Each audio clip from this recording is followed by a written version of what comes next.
Pace car scoots itself onto pit road. 1 hour of racing, getting set to go green. We're up and away here at Daytona. Insurance in case of a bump and run. Checkered flag. Head Parker White will win here at USA. He won the race. Oh, here we go. Oh, Miller gets hooked. I can't believe it. This is crazy. The full wide. Here we go. The full wide for the lead. To the lead into one. All starting to shuffle towards the back. We're going to go 3 wide here to 3. No, it's onto the wall. The 10-20-11 again. And again, Grindle has checked himself out to a 1.5 second lead. He's coming. Here comes Push. Here goes on the bottom. And through the triangle they go. And after winning the dirt late model race last night, Carson Poindexter wins 2 in a row at Talladega.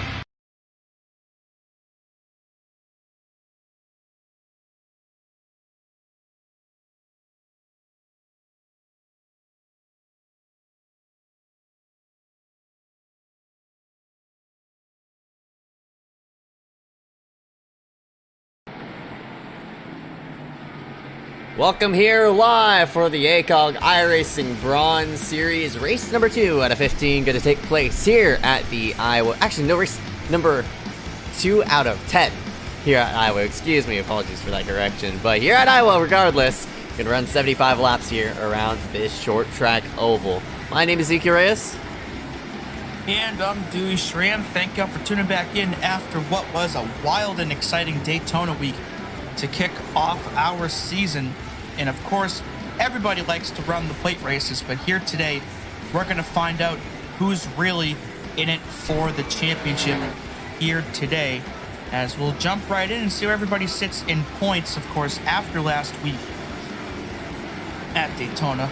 And not everybody that's in this top 20. And of course, this really what you're seeing here is just the finishing order from Daytona last week with a couple of bonus points thrown in. So not everybody in this top 20 is going to be here tonight, but regardless, still plenty of time if anybody not here tonight that's on this screen changes their mind and makes a run for it anyway. Yeah, that's right. I mean, there's a fair amount of people inside this top 10 who are not here.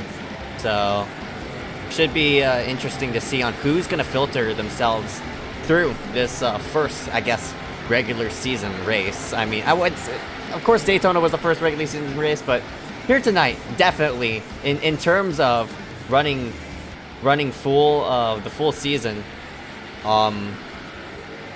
it should be interesting to see on who's going to shuffle where.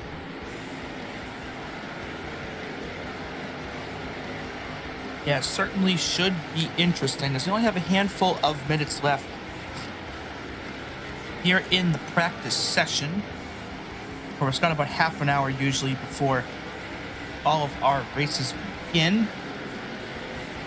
Got about 2 minutes or so left here, and we got a rookie leading our practice session so far, and looks like 2nd through 5th have all run the exact same lap time, which is extremely impressive. Yeah, that's right. Oh my goodness. Cody Webster, Connor Brandon, Dominic Howe all running just about the same exact lap. I mean, that is actually, you will never get that ever. It's honestly rare to have a 3-way or 2-way tie, but man, we got a 3-way tie up there right now. But yeah, let's take a spotlight real quick on this 75 car if we can find him out on the racetrack. I believe this might be his ACOG debut here tonight. There he is on pit road, that number 75 machine of Rudy Valentine. And that's a pretty good lap he's got in there so far with a 23.79. And again, not very often that we see a rookie pacing all of the veterans, but so far tonight, that 75 looks like he's got quite a bit of speed under the hood. We'll see if he can do it again in qualifying in the race too.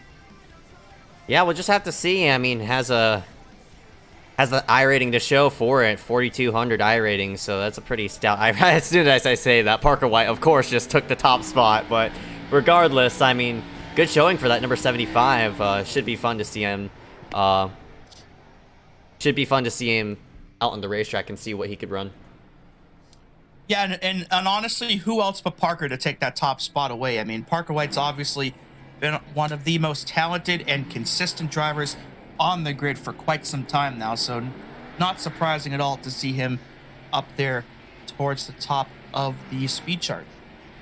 Yeah, that's right. So technically, I'd say first race of the, it's our second race of the season, first real race of the season. I mean, yeah, there's a whole argument in which if Daytona is either a crapshoot or it's just a race of survival and stuff like that. But here tonight, it's time to go ahead and start filtering out these drivers who got good finishes at Daytona. And I'm pretty sure those people who got one and dones, it's definitely, they're going to fall through the points. But regardless, we'll go ahead and scoot ourselves to the side, play the national anthem, rise out, remove our hats as we get up and away for qualifying and the national anthem.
Welcome everybody back here live for the ACOG iRacing Bronze Regional Series. Up and away here for qualifying as of right now. Drivers taking their fastest 2 laps around the racetrack.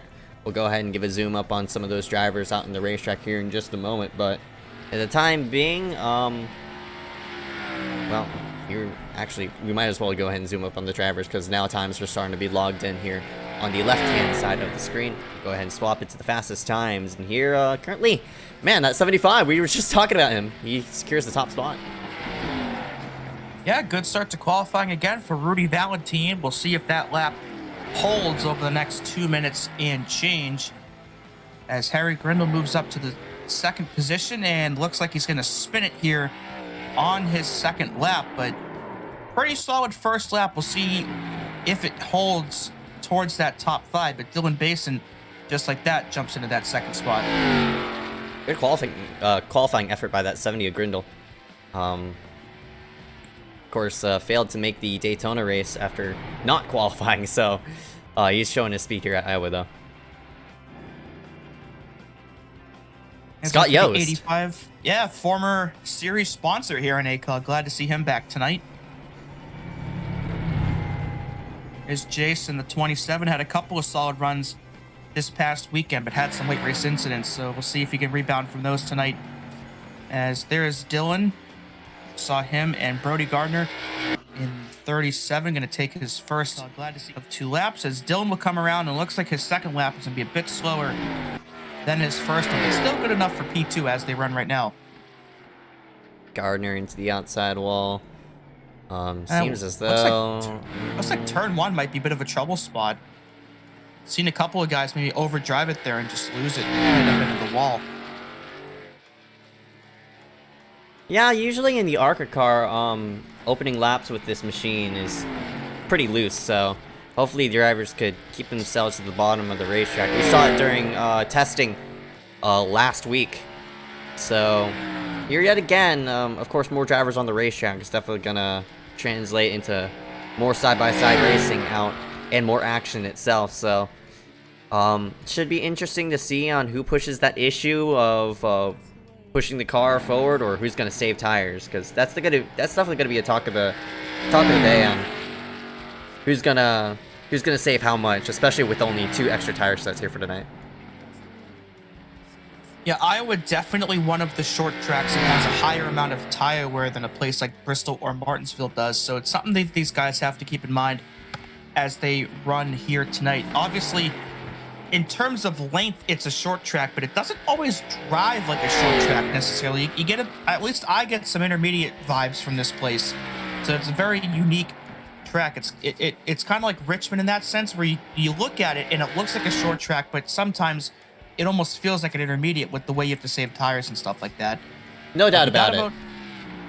We got about 10 seconds left here in qualifying session, and it looks like, barring a last-second charge, our rookie Rudy Valentine's going to walk out of here with the pole. How about that for that number 75? Maybe a name we have to watch out for throughout the whole entire season. I mean, last year we got the Parker Whites and the Aaron Mulrooney's. Maybe it's Rudy's turn to go ahead and mark a charge and secure his name and anchor himself as a ACOG staple. So in the meantime of that, qualifying is done, and we'll go ahead and show your order here on the bottom of your screen. Currently warm up right now, but we'll go ahead and show your order regardless. Yeah, there's Rudy Valentine, our rookie, will lead us to the green here for tonight, and seasoned vet Dylan Basin, who's outside there in second place. Harry Grendel's going to be rolling off in third spot. Connor Brandon in the number 92 in fourth. And in row 3, 2 veterans here, Dominic Howard in the 68 and Hunter Rupp in the 080. Got Cody Webster in the 91. Got Sir Taj Mahal in the number 49. And the rest of the top 10, AJ Bain in the 36 and Garrett Hess in the 12. Rest of the order will scroll on the bottom of your screen here as warm-up continues. Favorite driver, and hope they do pretty good or maybe even win here for tonight. See if anybody tossed up points returning here tonight, but big one, Hunter Johnson, who of course won last week, not here tonight. So going to be a shake-up at the top of the points charts for sure. Looks like we'll have either 27 or 28 people here taking the green tonight. I'm not sure if everybody listed towards the back is still in the section, but still a pretty good sized field here tonight. Definitely, and I know a couple of people are having connection issues right now. Jacob Duda is going in and out. Scott Yost just DC'd, so maybe some last second adjustments before we spark off this race. So definitely something we typically don't keep in track of is usually warm-up. This is a 5-minute warm-up, so drivers could go ahead and know where their pit stall is before we get started for the race. Yeah, typically when I have a warm-up session like this, my focus is figuring out where my pit stall is going to be and practicing pit road entrance, because that's a prime opportunity, because obviously you want to spend practice figuring out the track and everything like that, but warm-up is a good little session where you can get the little bitty details figured out and out of the way, and make sure that you can figure out how far you can push it when it comes to pit entry to try to gain a couple more seconds, things like that. It's a very good time to try to figure all of that out. Show you a bit of track facts here on the right hand of your screen. Track length 0.875, 4 corners, 1 in each turn. Wow. What? I would certainly hope so. Wait, hold up. I'm kind of dyslexic. Hold up. 4 turns, 1 in each corner. I don't know why I let out that sentence. Oh my goodness. Don't mind me. I'm kind of phasing out right now, but the bank in 12 to 14 degrees. Straightaways, 1,000 to 1,200. We're running 75 laps here for tonight, and the length in total is about 66 miles. So you see your points leader, Hunter O. Johnson, of course, last winner at Daytona. And like we said, not here tonight, so there'll be a new points leader in all likelihood after tonight's event. So we'll see who it ends up being. And we got a track temp at 92, so it might be a bit of a slick one here, at least for the start of the event. Pit road speed of 40 miles per hour and 2 tire sets at these drivers' disposal. So we'll see when they decide to take them here in the race tonight. Fuel window, I'm not really sure. I've never ran a full fuel window, so I guess we'll put question marks for that as of right now, but I'm pretty sure it's going to be a one-stop race due to the fact that it is a 75% tank. It's a 3/4 quarter of a full tank, so it should be interesting to see on when these drivers are going to hit pit road if this thing does go green all the way, because with it being one stop, maybe some drivers might come in halfway or try to push that run all the way to the end. Yeah, it does definitely create the opportunity for some differing strategies, but of course, remains to be seen which one of those ends up being the one that works. But of course, that's why we race, to figure that stuff out. So I think we're almost done now in warm-up, and indeed, just about 20 seconds left, so we're just about ready to go green here in Iowa. And again, race number 2 out of 10 here for this Bronze Series season. Thank you all for tuning in here for tonight. Got a good one here on tap here for tonight. And look at Rudy Valentine. I mean, the warm-up doesn't really matter that much, but still showing that speed here throughout all 3 sessions so far tonight. Yep, that's right. Can he keep it on top of the board? We'll just have to see as the checkered flag waves for qualifying. And again, we already went over our starting order on the bottom of your screen, but if you're now just joining us, Iowa 66, race number 2, about to go up and away. And we're going to move ourselves into the race session, so get things set up, and we'll go racing here in just a moment.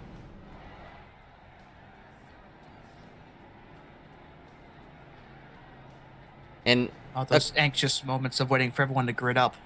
Yeah, and I'm honestly really excited to see on how the opening laps of this race would go. I mean, it's of course here tonight at a speedway. Fair amount of drivers. All these guys are probably going to be running for regular season, so definitely going to be interesting to see on who's going to filter themselves to the top and who's unfortunately going to fall out of that top 20. Yeah, like I said, I think we might see a couple of different strategies. Once we go green, we'll probably see some people try to, press the issue at the very beginning. Maybe try to get some bonus points for leading some laps. And you might see some people maybe filter towards the rear for a while and try to save some tires. So it'll definitely be interesting to see who decides to do what over the next 75 laps. Is just waiting for the pace car. There we go. Now we're up and away here at Iowa. Of course, located in Newton, Iowa. Not too far away from Knoxville Speedway. Good little joint here, 0.75 miles or 0.875 miles. Similar track, of course, to Richmond. Hopefully NASCAR goes back there again at some point. Of course, only ARCA goes there in real life now in addition to IndyCar. So hopefully at some point down the line they can get that series back here, because it's a pretty cool racetrack. Yeah, as my ATVO freezes, of course. Classic of it to do that. We'll get that reloaded ASAP, but yeah, NASCAR doesn't go here. I mean, the ARCA series did, though. Just this year, I think. I think it was one of the Xfinity drivers went to Victory Lane. I think it was Brandon Jones. That it was. Yeah, it's been since, I think, 2019 now that Xfinity and the Truck Series have been here. And of course, Truck Series just up the road at Knoxville now, and Xfinity Series doesn't really visit anywhere near this part of the country anymore. So again, hopefully at some point they can get this place back on the schedule at least once a year. Yeah, I'd like to see that. All right, here we go. Race number 2 out of 10, excuse me. Gonna go up and away here for the ACOG Bronze Regional Tour. Glad you could tune us in as number 75. Gonna lead us to the green.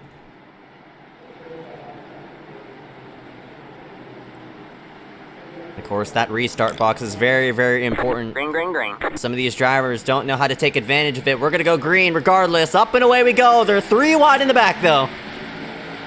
Yeah, either somebody went a bit too early or somebody didn't go, as Miles Nelson took it 3 wide pretty early there across the stripe, and Basin gets a bit loose out of turn 2. He's trying to keep that car out of the wall, and we got trouble towards the back. High goes hard into the outside wall.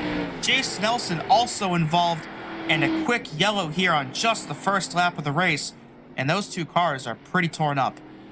Especially Kai, who nailed the outside wall for that second corner. Goodness gracious. I mean, same situation what we saw at testing. I mean, a lot of drivers got either A, loose, or B, lots of contact there, but we'll see what happened. Yeah, so Kai and Jace were both involved there. The 27 on the middle and the 14 on the bottom. Ooh. Big 37? hit for Kai, and Parker just missed that. Yeah, I think Brody might have gone for a hole that wasn't there in the 37 car. I mean, they were already 3 wide. I mean, not enough space to do that. Yeah, Brody was, he started from the rear, and I mean, he's trying to split it in a 4 wide, and, I mean, it's first lap. I mean, Kai definitely washed up a little bit, but I'm sure, you know, he thought only Jace was above him, and that there wouldn't be a second car to his outside after that, so. Tough situation there. Thankfully, only those 2 were involved, but again, the 14 definitely with a lot of damage as a result of that happening. And he'll probably be on pit road for a while, getting that fixed up. Luckily, I mean, with the new damage model, you wouldn't see too much being repaired optional-wise, but, I mean, here he is. He's back Still out on the not racetrack. ideal, of course. Right, still not ideal, but... Never want to start off your night that way. No. And, of course, even if you can get it repaired, you know, it could obviously knock the toe out or something like that. But hopefully didn't end up being too bad for him. I see a couple of people taking the little infield part here. I'm not really sure what that is. I mean, I'm not sure what configuration that is. I've always questioned that. I wonder if it's part of the Legends Oval, so they didn't have to go down pit road for it. Maybe. That's all I can think of. But if that's the case, why does it go all the way down the front stretch and not just curving where the Legends Oval ends? Yeah, I mean, But I've always been interested in the little road course that's in this place as well. And you may think, well, how can a track as small as Iowa fit a road course in there? But if you see in the infield there, where all of those cars are parked, the outer edge of that infield part is actually an infield road course, believe it or not. yeah, well... And that little access road there into turn 3, that's where you go into that part. Yeah, you see over there, we're controlling the camera right now. I mean, there's a second Legends Oval that actually iScars ran on. And we're looking at it right in front of it, right there. Veterans Discount, if you remember that race. It was a long time ago now. That was a long time ago. My goodness. The Grand Am Series, which was the precursor to what is now the main IMSA Series, actually used to have a race here at Iowa every year in the mid-2000s. Oh, really? It's a cool little place. So they used to have, you know, Daytona prototypes racing around this place, going down that road course. It's actually pretty cool. I can't... Personally, I'm not sure if iRacing has scanned the road course, but if they haven't, it'd be pretty cool if they did. Oh, yeah, there's definitely... I mean, that's the cool thing about iRacing. I mean, you get all sorts of configurations. I mean, you could run the road course. You see where the, I think, entrance of it is there on the backstretch. But usually, most ovals have a road course section. But, I mean, I've seen it at Rockingham. Rockingham, of course, Kansas, Atlanta. a lot of the intermediates do. Right. It looks like one car will top off on fuel here, coming to the one to go. But yeah, Iowa's a pretty cool place, and of course we've run on both Legends Ovals here in iScar before. Of course, plenty of times here on the oval, including here tonight, as we'll try to go back green here on lap number 7 after that quick early yellow. With Rudy Valentine on the bottom and Harry Grindle on the top, leading us back to the...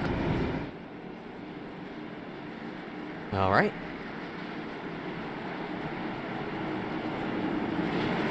Oh, man, a lot of contact there with, looks like Hunter Rupp and Dominic Howell. Looks like they want to get themselves going right now. I mean, that's honestly one too many pace laps here. So, regardless, here we go, yet again.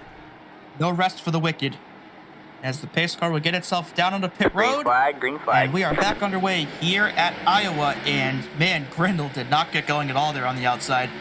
Now I'm gonna fall victim to Dominic Howe as they spread out multiple wide into turns number 1 and 2. One car way up the racetrack. That's the 80 of Visconti. In the meantime of that, up in the way goes the 75 of Rudy Valentine. Yeah, I mean, it's still early in the race, of course, but throughout all the sessions we've had so far, that 75 is a really, really really strong and already pulling out to almost a half-second lead here on lap number 8 over Dominic Howe, who has gotten by Grindle for the runner-up spot. So we'll see if the 75 can keep this up throughout the race. But strong showing already here in the early going. Battle here looks like for 7th spot as Miles Nelson gonna shove it under Sertaj Mon. He's gonna pinch him off the corner, and AJ Bain in the 36 gonna follow Sertaj through. And that's the benefits of that outside line in 3 and 4. And you were talking about, you know, some speedway elements here at Iowa. I mean, this is a perfect example of it, especially into 3 and 4. I mean, there's a wide racetrack through there, and it's either all the way on the bottom of that yellow line, or you're all the way on the top like AJ is. Yeah, it really makes for some great multi-groove racing, and again, we're already seeing plenty of that here for tonight as AJ will make a good move there to the bottom, and he'll get by Miles, and he might get Sartaj. Here out of turn 2 is going to wash up a little bit, though, and that's going to cost him some time. But already some really good racing here in the middle of the pack. 3 wide as as Miles trying to get it back, yeah. Yeah, 3 wide, boy, they are flying around AJ. Look out, door bang right there. Ooh, close call there with Heath Rutherford as Parker tries to split it, and he almost got walled by Dylan trying to shoot the gap. Another close call there. Yeah, this has been really good so far. Oh, they can keep this up over the course of the race. Yeah, all that action is around that middle portion of the pack as Parker cuts out Miles into 3, but Parker's slowly crawling himself through the field in that 95. You just see Miles get loose there on the bottom. AJ's gonna swing bottom and take it 3 as Bachman approaches. Yeah, I think Miles is getting eaten alive right now. He might have used up his tires a bit too much, trying to hold on to those spots. These guys are slowly but surely starting to pass that 00 car. Oh! We got a run on the wall here to 3. Caution back out here on lap 12. And speaking of, that is the 12 of Garrett Hess there in some trouble. So second early yellow of the night. And we'll get a look and see what got that 12 into some trouble here. Odd way for that 12 to be turned around. I mean, it wasn't in the corner. It was right on the straightaway, so weird place for that. Going into the corner. Got the 36 and the 84 ahead, got the 91 behind him, and ooh. Looks like he might have gotten help there from Cody Webster. I think the 91 maybe was going low and may have just clipped him by accident. Maybe waited a bit too long to make that move to the bottom. I take a look at it Let's again. Get another look at it though. Yeah, very odd way for that wreck to happen. Definitely not Webster's intention to turn to 12, but yeah, he obviously tried to swing their bottom into 3, but just waited a tad too long to do it, and unfortunately ended up clipping the 12 in the process. But the damage doesn't look too bad on Garrett's car. I think he'll be okay. This will reset us here under yellow again, as you see Garrett and a couple others now hitting pit road.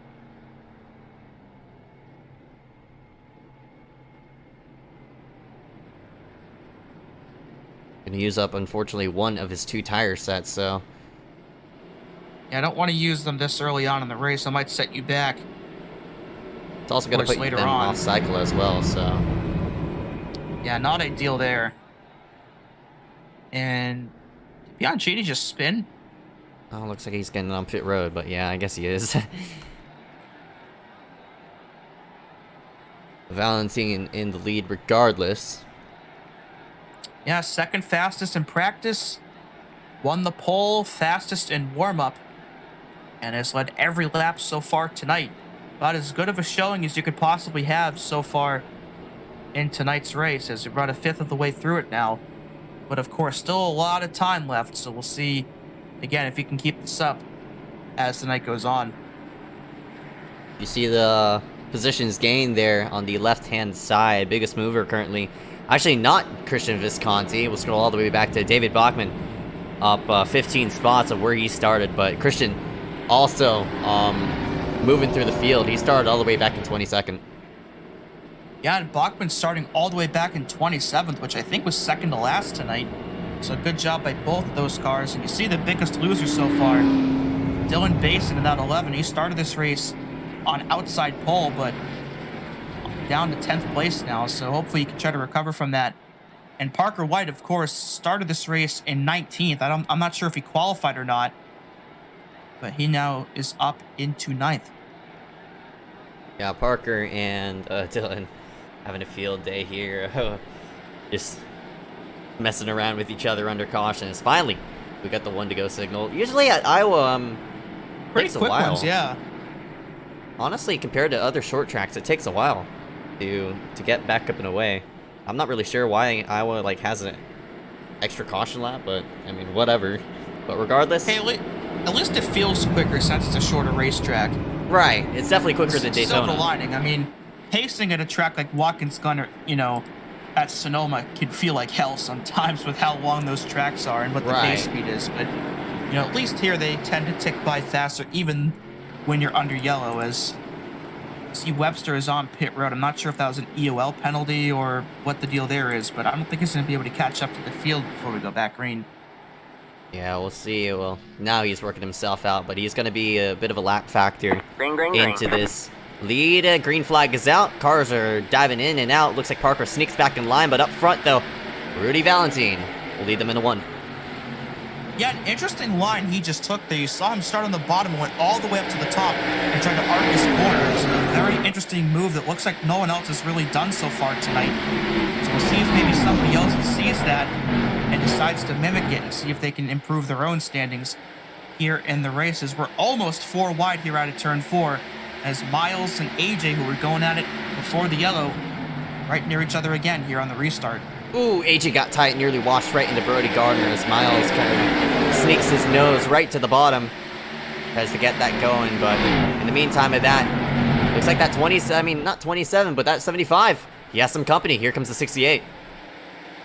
Yeah, Dominic got by Harry on the last restart, and he's been keeping the 75 in range here since we went back green. So, but the caution is back out though, and we got the 49 around and the 19 here in turn number 1.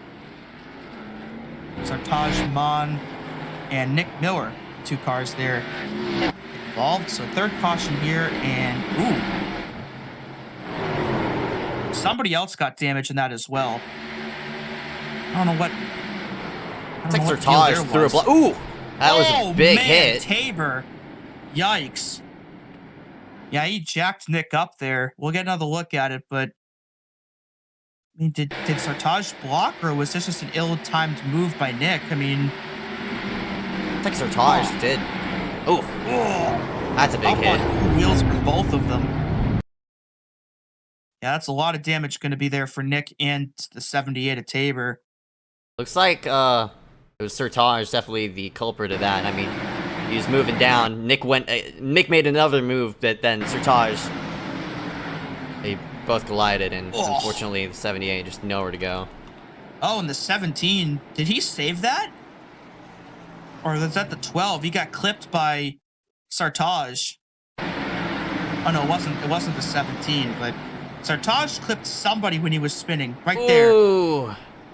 What a save. That was Garrett, who had just been involved in that previous incident. Nice job there.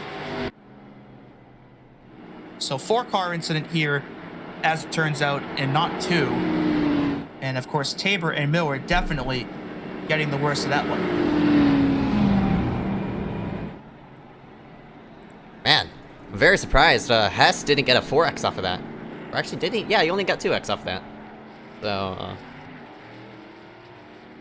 how about that? Hopefully, didn't have to use a second tire set, though, from that.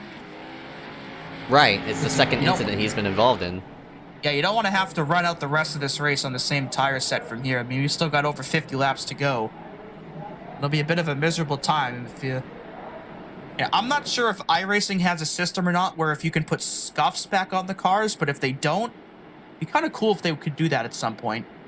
Definitely would be a good feature. That's a common thing that occurs in races, of course, in real life. Some teams, if they run out of sets, will have to put on, you know, a set of scuffs that may only have 5 or 10 laps on them. It'd be kind of cool if at some point down the line they can figure out a way to include that here.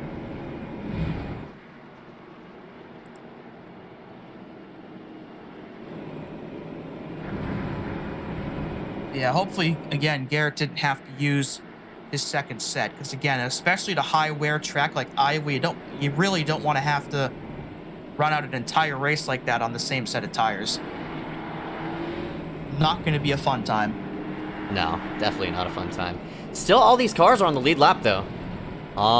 Total of 26 out here on the racetrack, all the way back to the 48 of Michael Bianchini, who just worked himself out. Probably gonna get the one to go at the line.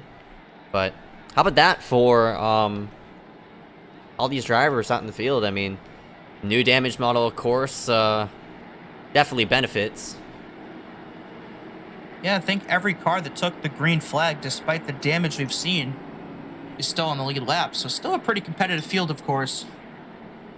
As I think we got Tabor and Miller taking some optional here after being involved just now.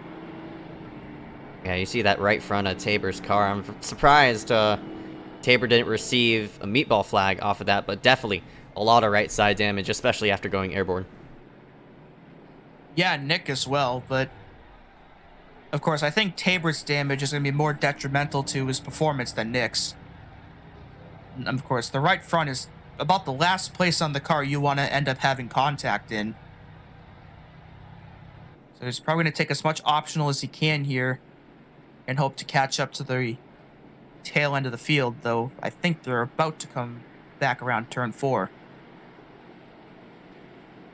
Sun finally came out. I'll warm the track back up, but still track temp around 94. So, Yeah, it started at 92, so it has gone up a couple of degrees since we went green. Tabor's back out.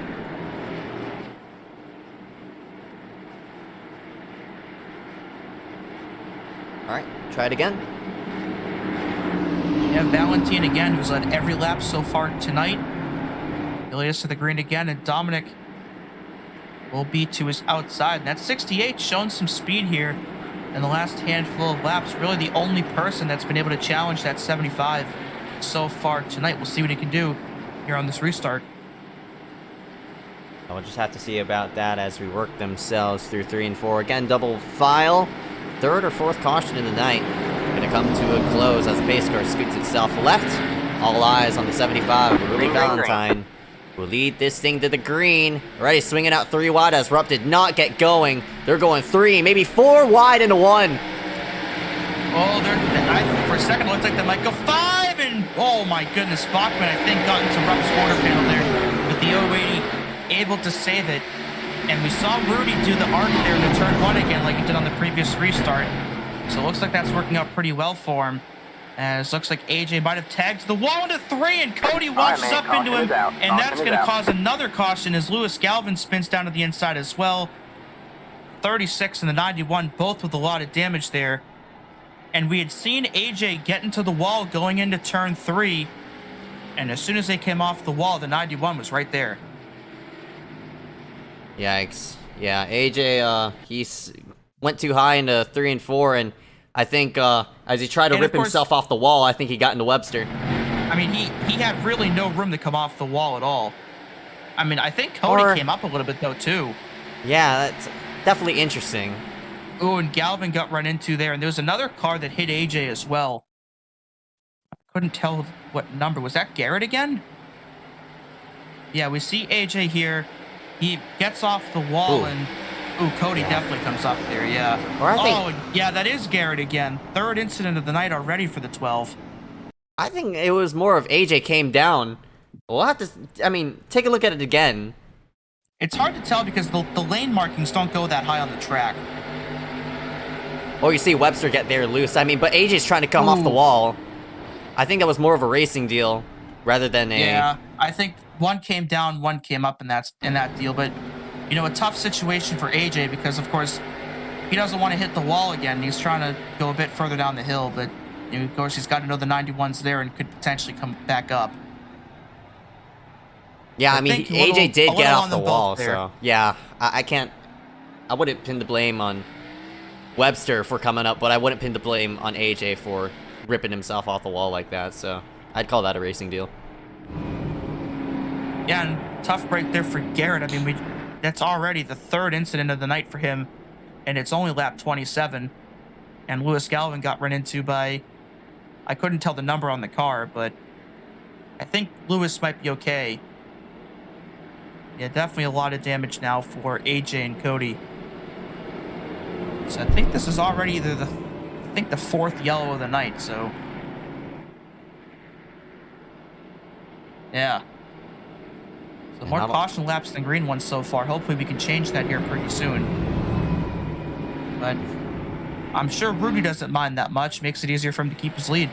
Definitely. I mean, of course, if we do have a green flag run, those green flag laps tag by quickly. And unfortunately for the 12 of Garrett Hess, his night is going to be done for with a meatball flag. So he's going to have to retire and going to finish, looks like, in 24th. Yeah, it looks like Christian Visconti, for some reason, disconnected from the session on that previous caution. Didn't look like he'd been involved in any incidents, but regardless, no longer in the race. As with Jace Nelson, who was in that first incident. But yeah, tough break there for Garrett. I mean, really, as soon as he was starting to crawl himself out of the hole he was in from the second caution, he ends up with more damage than he had before.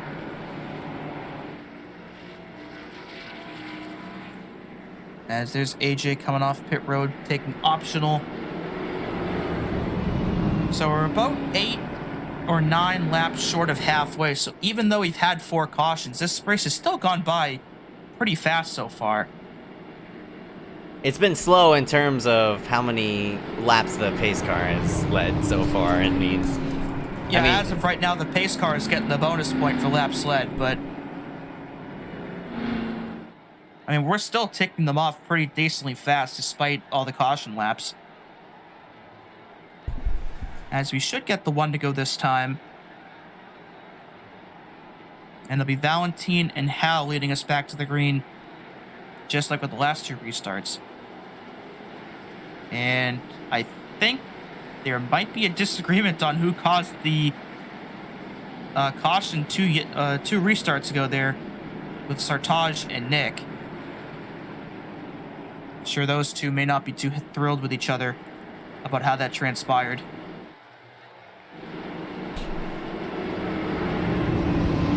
Webster now 1 down after that incident, but we'll try it again as we work ourselves down the back into turns number 3. Pace car is going to scoot itself in and on the hands of that number 75 yet again, but we'll see if Dominic can get a jump on that outside. I mean, the outside, very much a preferred groove through 3 and 4, so maybe if he does pin down that 75 enough, maybe he could get a good charge through. We'll have to see, though. Green flag, green flag. Ooh, that time Dominic got going, but man, look at that midfield. They're really going to go fan out. 5 wide. Oh, hopefully they can get this sorted out before turn 1, because if they can't, there might be a lot of cars that get torn up here. As Rupp gets some contact, I think, between him and Sartaj there out of turn 2. And there's the 49 and the 17, and Basin gets into the 49, right, and the man, 11's going to spin in the middle of turn 3 and 4. Caution back out, but I think he saved it. So disaster averted for him and probably a few others. Unfortunately, the caution out regardless, but man, that definitely could have been much worse. Yeah, Basin, I mean, he flung it way inside. That was not going to work. Yeah, and Sartaj and Nick got lucky because that forced Sartaj up the racetrack into the 19. But I believe they were both able to save it. And, I mean, the run's definitely there, but of course, he was Sartaj deep into is the trying corner. to pinch. Yeah, and those two were able to save it, thankfully. And I believe that's going to put Webster back on the lead lap. So, of course, I'm sure some people aren't thrilled with the caution being back out, but thankfully nobody got damaged from that.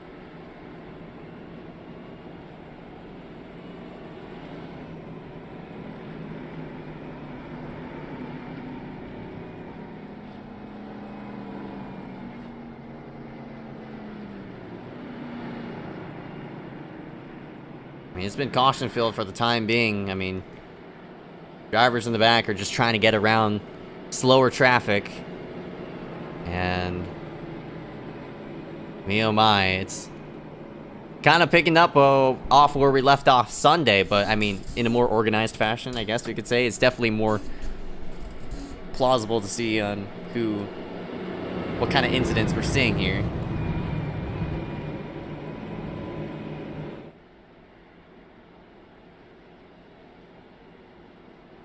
All right, don't get the one to go.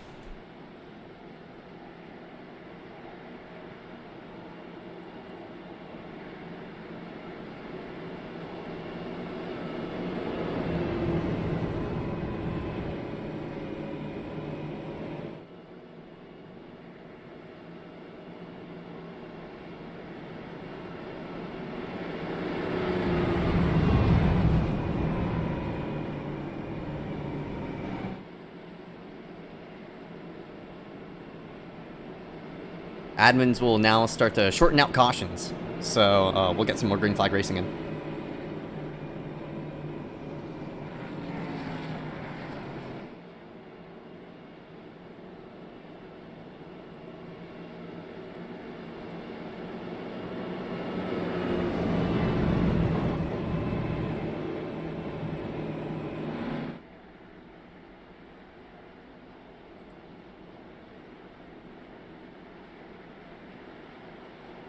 All right, there we go. One lap to go.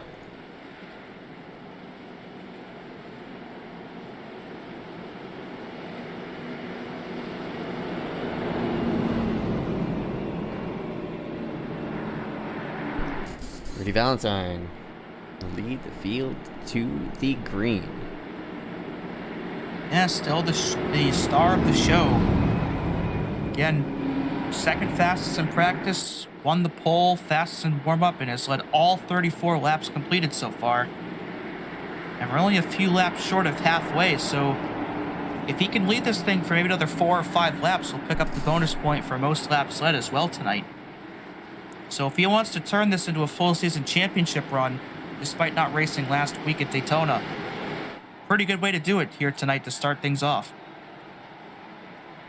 Definitely, as we stack up here yet again. Green flag, Miller and Sertage make contact. No. Oh my goodness. There they go again. It's not going to yellow again. All As right, man, Nick is caution in is it, out. the Caution 88 is out. with nowhere to go. Another car around there at the entrance to turn 1. Scott Yost looks like he's got some damage.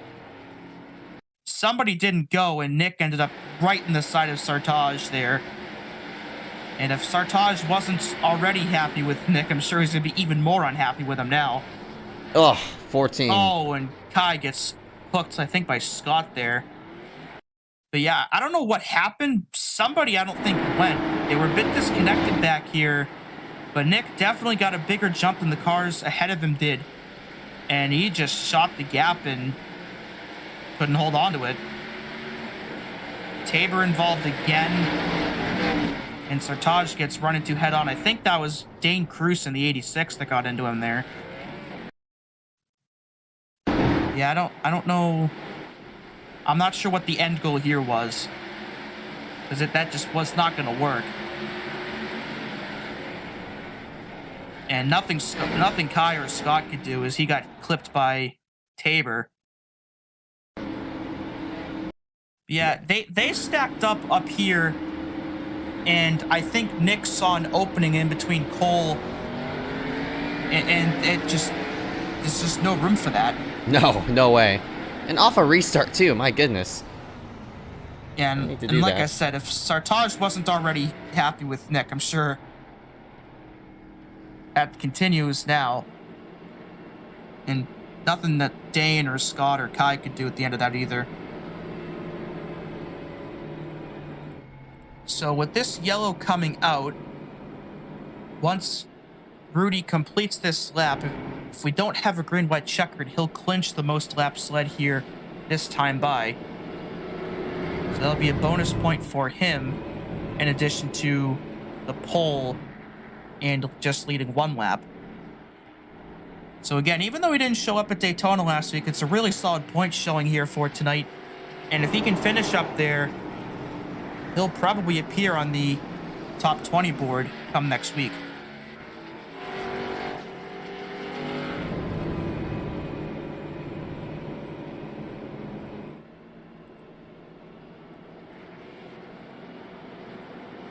One to go.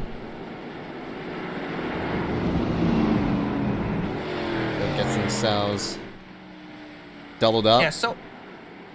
Silver lining, at least these cautions are now a bit shorter than they were earlier in the race. And again, if you have constant cautions like that at Iowa, it definitely starts to stretch out, because I've had a race in which Iowa was caution filled and there was no such thing as shortening caution laps back then, so it was kind of tiring pacing around. And as well as we take the green flag, Rudy's going to snag the throttle. We had a truck race in iScar way back then as Miles throws a huge block on Brody.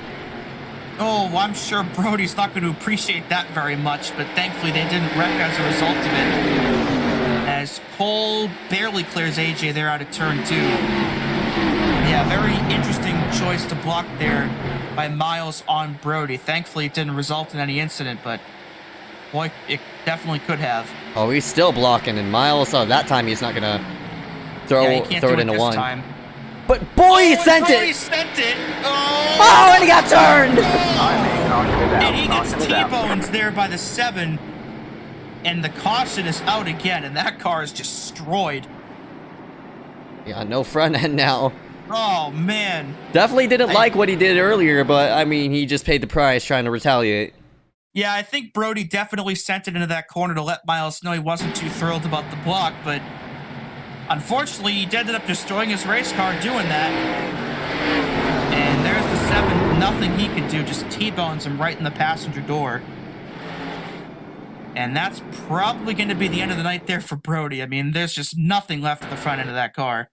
Yeah, man, he washed right into the 00, and yeah, it just didn't stick. And I think Miles might have actually turned down into him there, hooked him.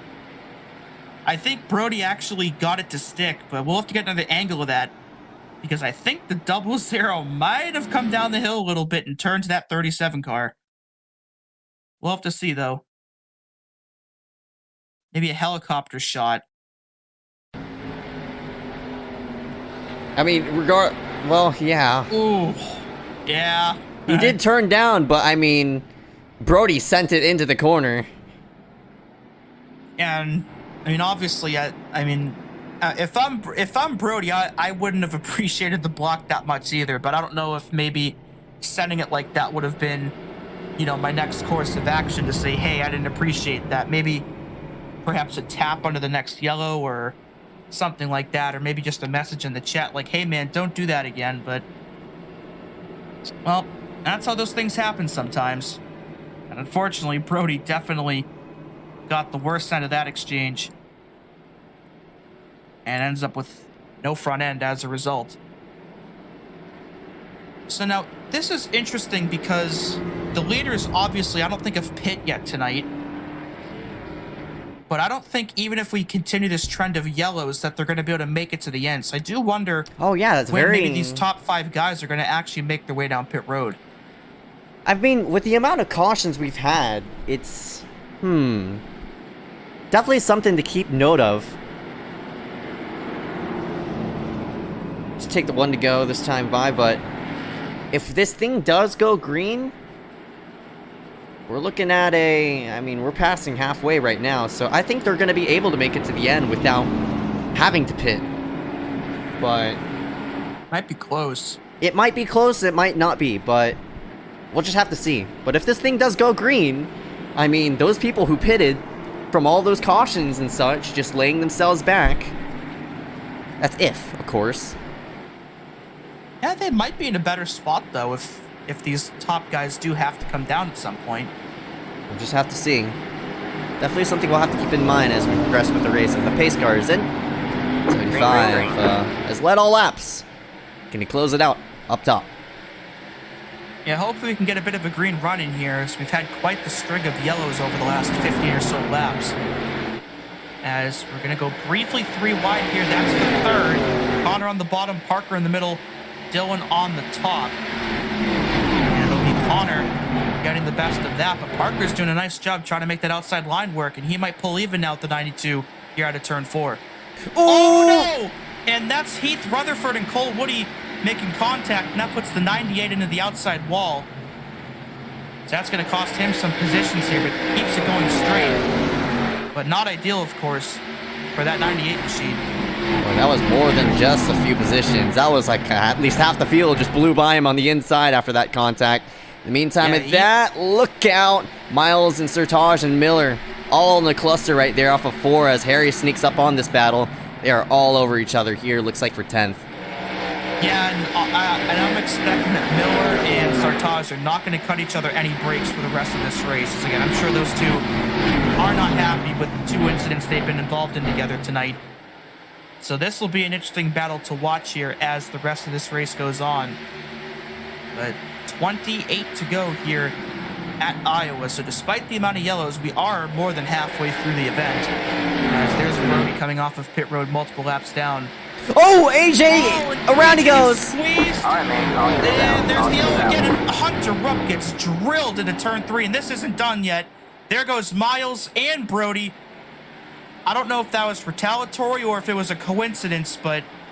Oh, no, this might be retaliatory. Oh, boy. Oh, definitely more than that. Yeah, oh, yeah. That makes me wonder if Miles turned down on him intentionally the last caution. But definitely you can see Brody is not happy with Miles at all.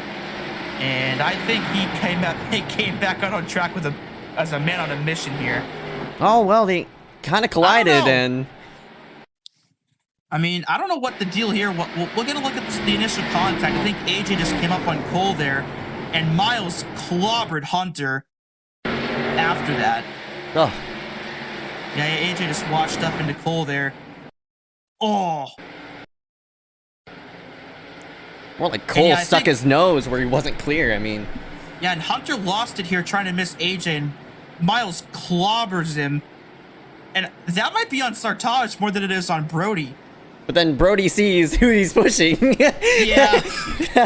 Yeah, I don't think Brody actually meant to do that, but once he realized it was Miles that was in front of him, he's like, no, I don't care. It's the guy that just wrecked me, so we'll see.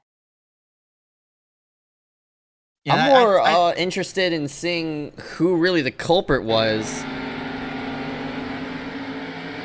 Man, that's close. Cole turned him, I think.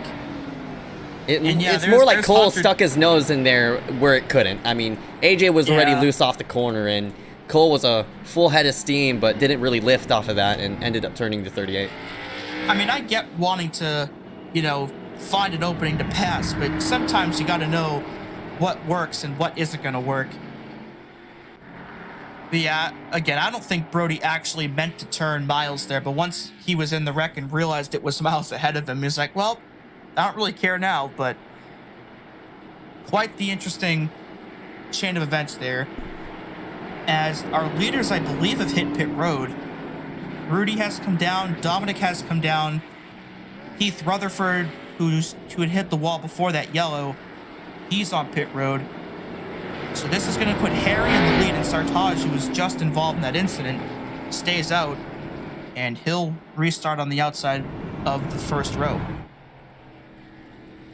Yeah, so I guess they can't make it on fuel? I'm not really sure, but Rudy's going to be all the way back in 8th. Didn't really keep track of that since we were going through replays, but, I mean, it's 25 laps to go. Based on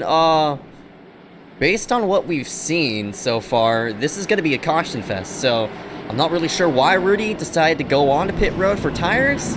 I'm not really sure if he had to pit because of fuel. So this now brings an interesting situation in which we'll pull up our little graphic here on the right-hand side. I mean, who's all come in and who's all stayed out. And actually, it's everybody is pit. So that's very, very interesting, in which those drivers who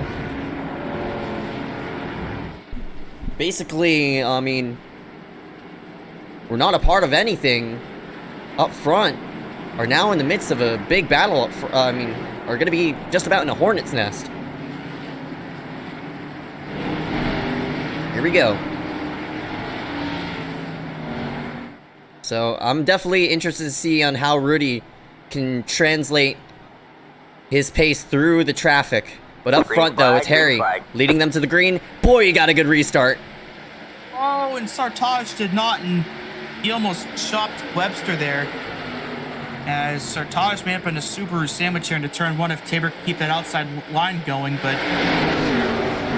Oh, Basin just kept that car out of the wall. And they're all over the place here into turn 3. Boy, they're squeezing. Bachman is getting Oh, sandwiched. no, they turned Sartaj! And Oh! Parker White All hard right, in man, the caution is wall. out. Caution is out. Basin involved. Sartaj is in it again. Oh, man. I think they had that saved, and then the 95 got hooked by somebody right in front of the pack. Man, that was a big hit. So another wreck. Oh, man. This one even They bigger. were all over the place, and I think the 84 got into the 49 somewhere in this. Right there. And they all stacked up, and there's Dominic just accidentally... I mean, I know he didn't mean to do that, but ends up hooking the 95 there right into the 11. I mean, what a hit from Parker. Ah, Basin nowhere to man. go. Goodness It's about as gracious. It's about as hard of a hit as you can take at a track like Iowa. Basin's done for. He has a meatball. Parker's done for. He has a For meatball. sure. And Dominic, despite getting into the 95, and again, I know that wasn't his intention, of course, but I think he might be okay despite the contact. And we were talking about how Rudy's car might handle in traffic. He missed that wreck, and he's now up in 3rd place already. So that worked out pretty well for him. And Cody's got damage from earlier incidents. So if Harry has to pit, I mean, this might have just played right into Rudy's hands again. Just have to see. We'll just have to see. I mean, not a lot of laps have been ran under Harry's tires. I mean, sure, he's been out on the racetrack for, I'd say, 20 or so laps. But, I mean, how many of those have been cautions? So, we'll get a driver statistic look right here. Yeah, his now 13th lap out in the racetrack versus, you know, Rudy's 6th, and Yeah, we've just 10 about of those are under caution. So yeah, that's right. So I mean, these Harry and Rudy could be just about on the same tires. I mean, sure, Harry does have a bit older tires, but it's only by a couple of laps. Yeah, and with the amount of caution laps we've run, I mean, they've probably run about the same amount under green on those sets. So this will be interesting. I mean, Rudy, I think, has definitely had the best car tonight. But now it's a matter of, can he pass the 70? And will we stay green long enough for them to have a battle for the lead? Because obviously, if we keep wrecking like this, it's going to definitely help the 70. Yeah, no doubt about it. I mean, this 70 in terms of track position and the amount of cautions that we run, he's in a great spot. He needs the restart, though. Green, green, green. And he got one there. Oh, he definitely got it. Cody got caught napping, and I think Rudy might have been as well.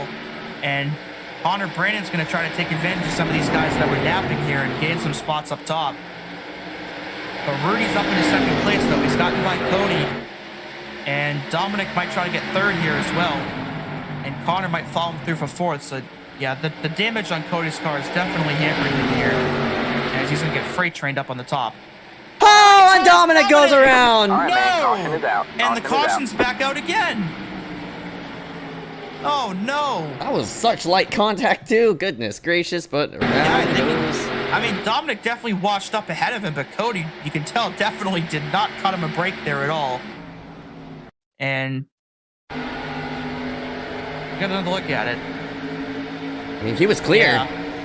Yeah, he was clear, but, you know, I personally just may not make a move like that, assuming that the car I'm going to be coming up ahead of is going to let off and let me in line. So I think they both could have done things to avoid it, but still I would call that maybe a racing incident. I mean, Dominic definitely cleared Webster there off of the corner. Yeah, we'll Right see away, how the right there. I admins mean, decide Webster to- totally had the option to lift out of that. I think it was more of Webster's doing. Yeah, we'll see. Maybe view that one. But a tough break for Dominic regardless. I mean, he had been up there all night, and despite not getting damage, I mean, that still put him pretty deep in the field pretty late in the race.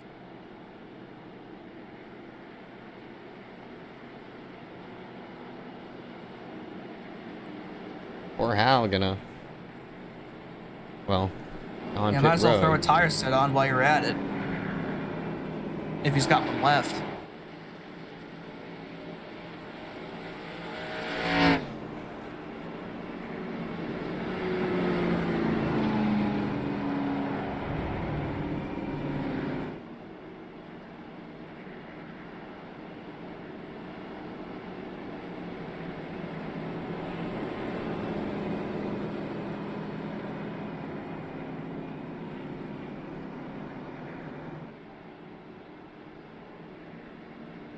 Definitely had the option there to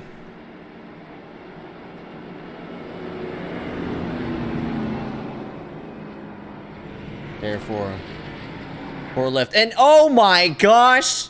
Oh no, Rudy! What just happened?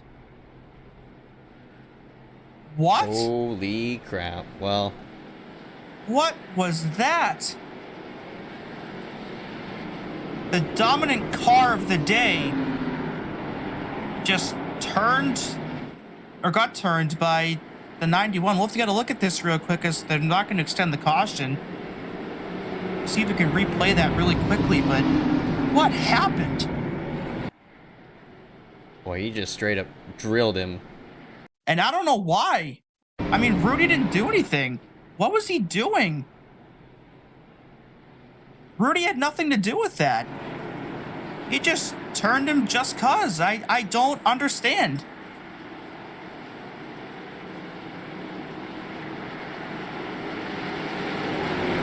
Oh goodness. I mean, the 75's still on the racetrack, but I'm sure he has a bunch of damage.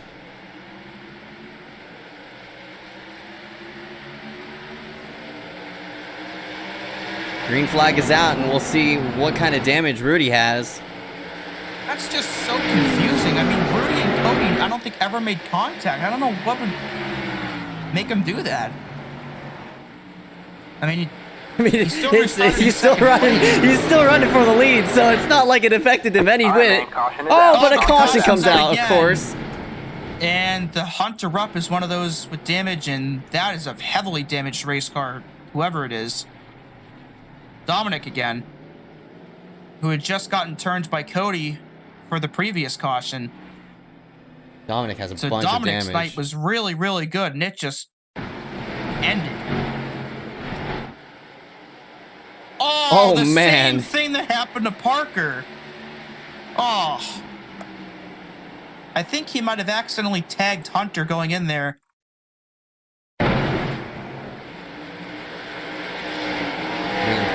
Rob's trying to correct the car, and right into Dominic. I think he might have got a tap from... Oh, yeah, Howe definitely did tap that 080. And you can tell Hunter's just trying to save it. Unfortunately, Dominic ends up getting tagged by him. I mean, that car is destroyed. It's the exact same thing that happened to Parker a couple of yellows ago.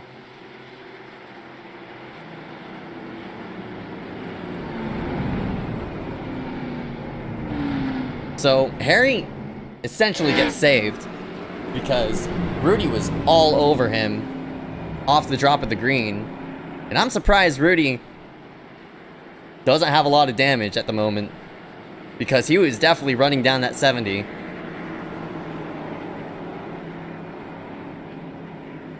I mean, 70, yeah, he was definitely running down that 70, so...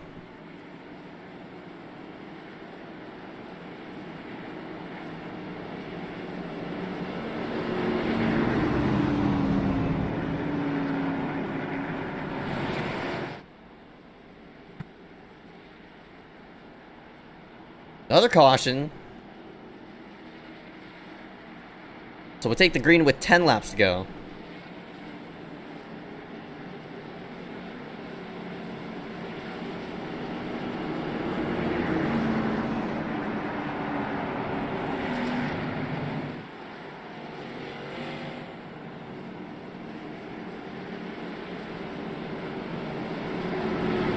Harry's in a good spot. He needs a good restart. And I guess these cautions just need to fall his way. So Rudy won't have a shot at Grindle. But we'll have to see, though.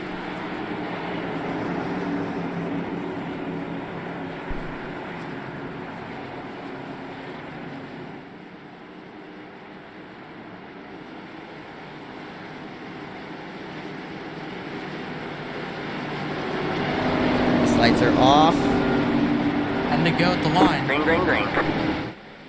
All right, Harry's up and away. Sertage takes it 3 wide with Heath Rutherford in the back, but Miller trying to sneak himself to the low side. They're going to be side by side for a second. This might play into Harry's favor, but Harry, he kind of slipped up there through turns 1 and 2, but he does now pull. And if you noticed, Harry did the arc into turn 1 that Rudy was doing earlier on in the race. So Harry must have seen that and said, ooh, that's a good idea. And it definitely worked for him there. As 9 to go at the line. Here comes Nick with another shot to the inside for second on Rudy. And he's going to wash up a little bit, and they're door to door here in turn 2. Now it's Rudy's turn to maybe fling it into 3. He had a good run, but decides not to take it. Miller's going to be flinging it down low, but I don't think he could get a run going. Harry's slipping, though. Oh, look at the move by Rudy for the race lead here on the bottom. And here comes Connor Brandon trying to take third away from Nick. Harry needs a good run through 1 and 2. And he got it there. Man, what a run. Oh, right back there. Around goes Miles. Caution is out. Caution is out. Caution back up with 8 to go. Just as that was starting to get good, the 0-0 spins it here out of turn 2. And I think Harry was the leader at the time of the caution. That was a great move there by Harry to sort of utilize that high side in 1 and 2. Get a run right up off the corner. Man, I'm surprised Harry kept the lead. That might be race winning now. Because, I mean, with this amount of laps to go, I think there's not enough time for Rudy to maybe pass Harry anymore.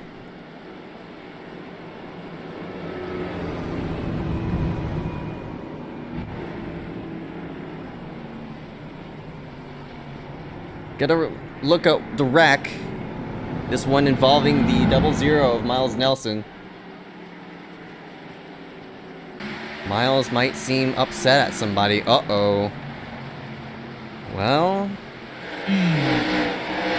Survey Ooh, 37. Oh, no. Is that 3 out of 3 for Brody as well? Oh, maybe. Yeah, definitely still some discontent there from Brody.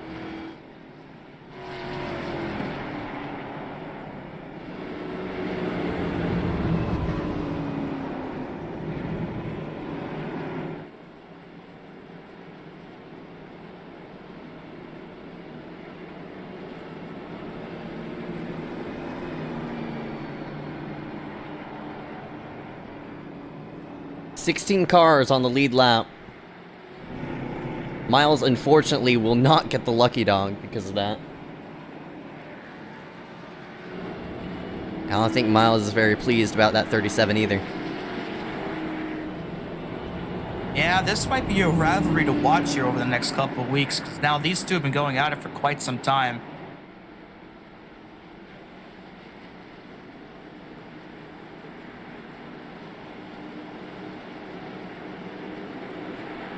Yeah, there he goes.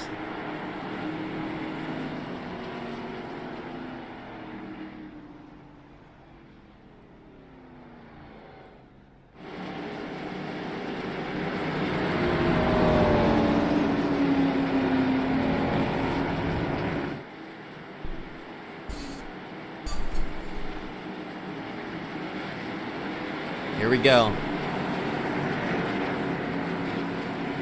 4 laps to go. I mean, Harry, he was under fire there from Rudy, but now it's Harry's time to perform here, and with Miller stuck back and forth, I think Rudy has a huge shot to retake this lead. We'll have to see, though. This restart's going to be big. Green, green, green. There we go. Oh, Rudy got a bad one. Harry pulls, and they're 3 wide for second. 3 wide for second. And I'm sure that's all Harry wants to see. Is now Rudy's going to have to fight off 2 cars instead of just 1. Oh, and he got loose as well. Oh, and Miller saves it, speaking of getting loose. But now Connor's going to have a shot to get second here from that 75. Can he do it? Reading out the line. Harry's still out front. We'll see if Rudy can get a shot down into one on the bottom as he's cleared the 92. And Harry's doing a great job of taking that 75's line away. But he's too close. He could still dive bomb him if there is an opportunity. Oh my, speaking of dive bombing, look at Sartaj there on Ryan Kwan in the 28. That was so close as they're 3 wide further back here as we hit 2 to go. 2 laps to go. 75 is pushing the issue. Oh, Miller got a great run on the bottom. And they're almost 4 wide behind them as well. These top 4 are gone. Here comes Miller, as well as the 75, but they're side by side for second. This thing is not over. White flag at Iowa. They might wreck further back. Someone just went around. We make it to the white, though. And Connor sails it in. Almost gets into Rudy. As But Rudy's there. Gonna have one more shot into 3. Can he do it? Has to dive bomb him. Here he comes. Here he goes. Can he make it stick? He rushes up the racetrack and out of turn 4. They're side by side. But it's going to be Harry Grindle taking the win here at Iowa. Oh, man, that 75 had a shot into the corner, but Harry is going to survive here at Iowa. How about that? What a job there by both of those race cars. For a second, it looked like Rudy might have ended up taking out Harry, but man, they did a really nice job tonight, and a job well done there for that 70. That was a great move there by the Harry to keep himself alive. But how about that for him to pick up the victory here in the ACOG Bronze Series?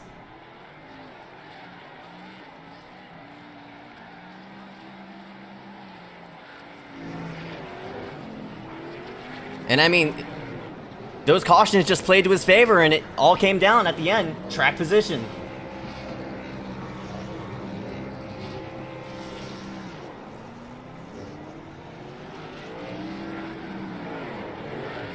Harry is going to pick up his his second ever ACOG victory here at Iowa, and a very well-deserved one.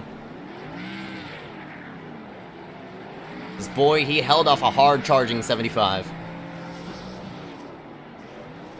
And he'll burn it down here on the backstretch.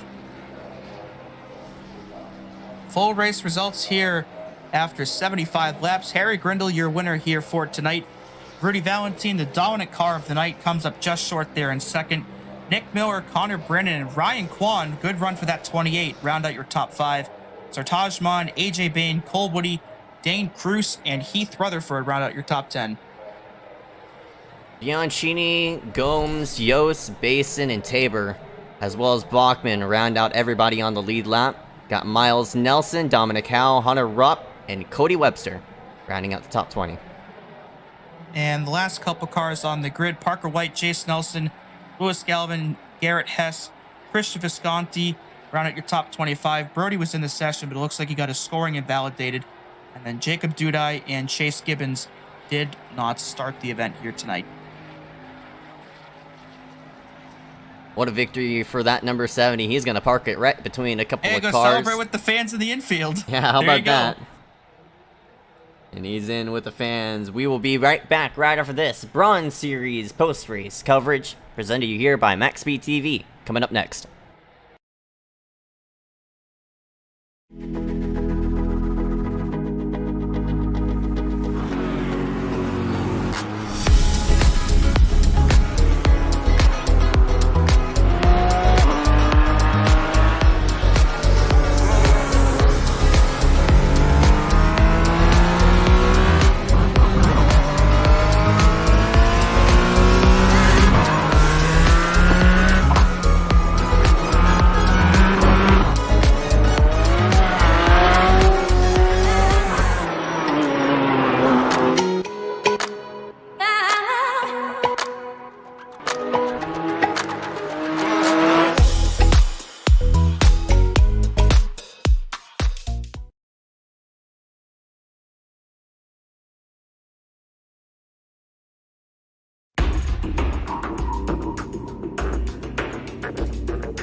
Maxspeedtv presents to you post-race coverage here for the ACOG Bronze Regional Series here at the Iowa Speedway, coming to you live after 75 laps of racing. Not all those 75, obviously, under the green flag. It was caution field from start to finish. Yeah, that's for sure. But at least we had that little bit of a run there to the end. And what a battle it was there between Harry Grindle and Rudy Valentine. And we'll drag in our race winner now, Harry Grindle, in the 70, and see what he's got to say here about his win tonight. All right, and into the booth, that number 70 of Grindle goes. Man, it came down to track position there at the end. It was you versus Rudy.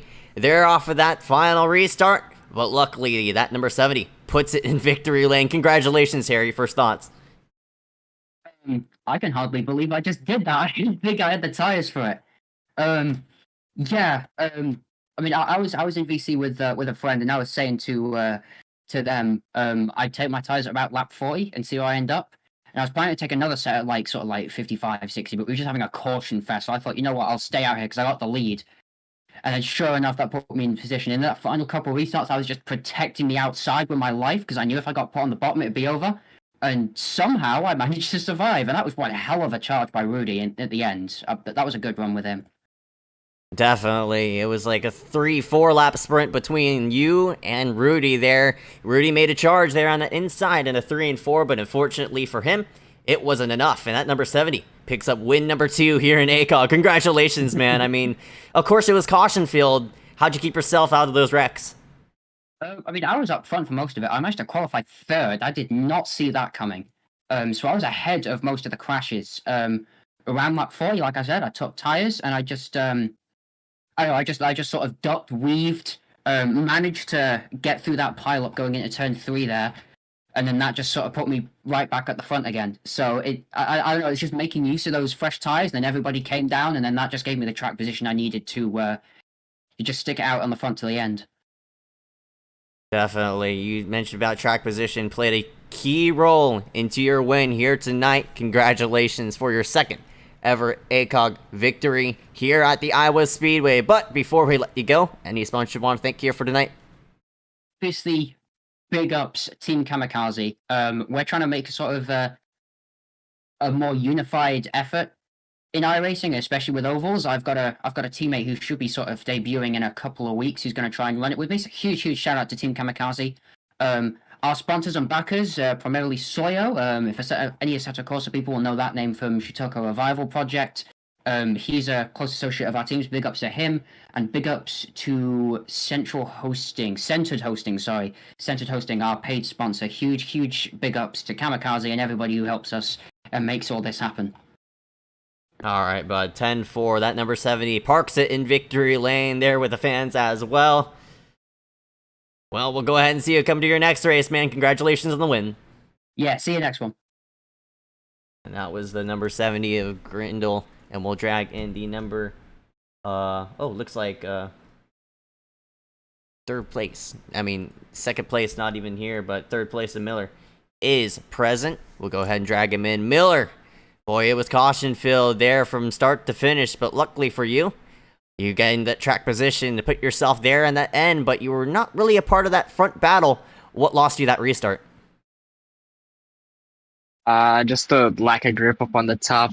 If I could have got around Rudy on the restart up in turn 1, I think I had a shot. But once you're stuck in third, I can't really do much. I had enough grip.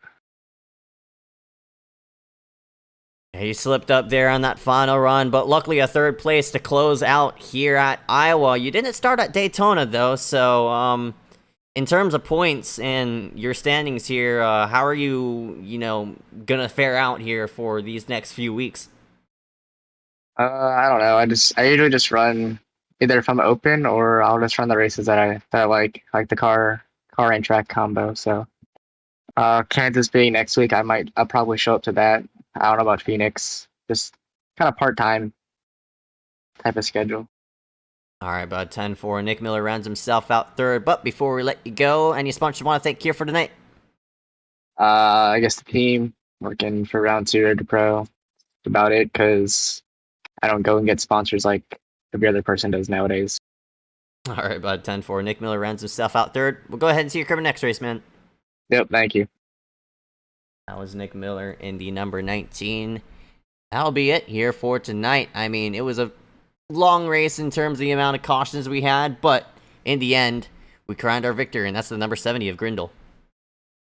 Yeah, despite the influx of yellows we had, there was still some pretty good racing that happened, especially on that last run. So, I mean, if we can, maybe cut down on some of the incidents, perhaps this would be a really, really fun racetrack to come back to again in the future. But when all the dust settled, it was Harry Grindle taking the win here for tonight. Congratulations to him once again on picking up the W. And we'll see you back here again on Friday.